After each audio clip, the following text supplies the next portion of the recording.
আসসালামু আলাইকুম রহমতুল্লাহি ওয়া বারাকাতুহু। ঈদ পরবর্তী প্রথম অফিস, সবাইকে আবারও অগ্রিম ঈদের শুভেচ্ছা। ঈদ মোবারক। যারা দূর দূরান্তে গ্রামে বাড়ি গিয়েছেন, আবার ভালোভাবে যার যার কর্মস্থলে উপস্থিত হতে পারেন সেই দোয়া করি। তবে অসাবধানতাবশত কেউ রিস্ক নিয়ে গাড়ি, লঞ্চে, ট্রেনে উঠবেন না।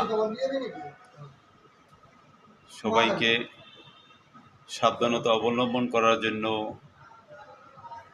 বিশেষ ব্যবস্থা নেওয়ার জন্য অনুরোধ করা হলো।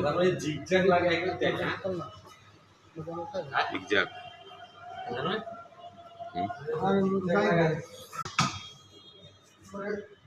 সাতটার দিকে কল